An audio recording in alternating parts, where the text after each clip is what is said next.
अगर आप UPSC mains दे रहे हैं तो अगर आपने ये शॉर्ट्स नहीं देखा तो आपने कुछ नहीं देखा।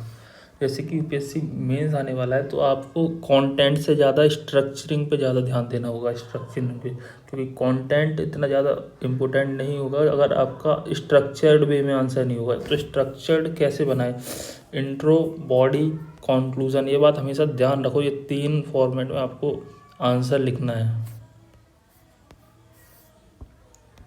इंट्रो में आपका क्या होना चाहिए, इंट्रो हमेशा 30 से 40 वर्ड में, जितना क्रिप्स और एकदम सटीक दे सकते हो उतना दे। इंट्रो में डाटा, करंट न्यूज़ या डिफाइन कर दो उस सब्जेक्ट को जो आप लिख रहे हो आंसर में, या बजट या सर्वे से कोई डाटा चुरा के उसमें डाल दो इंट्रो में।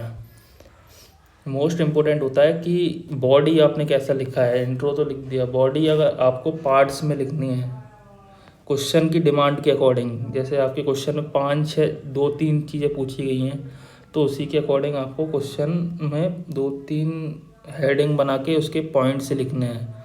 जैसे डिफाइन डिमांड क्वेश्चन पढ़ो। डिमांड क्वेश्चन में नेक्स्ट वीडियो में आपको अच्छे से बता दूंगा कि क्वेश्चन की डिमांड में खुद एक क्वेश्चन करके आपको दिखा दूंगा, ठीक है।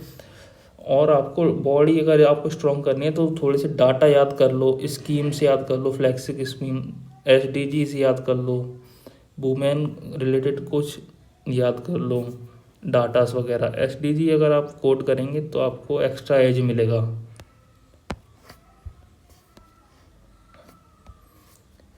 आंसर हमेशा अगर आप जीएस में लिख रहे हैं तो ये बात ध्यान रखिए, हमेशा पॉइंट्स में लिखिए, क्योंकि पॉइंट्स में आप लिखेंगे तो एग्जामिनर को चेक करने में इजी होगा, चेक वो कर पाएगा इजी, तो आपको नंबर भी उसके अकॉर्डिंग ज़्यादा मिल जाएंगे।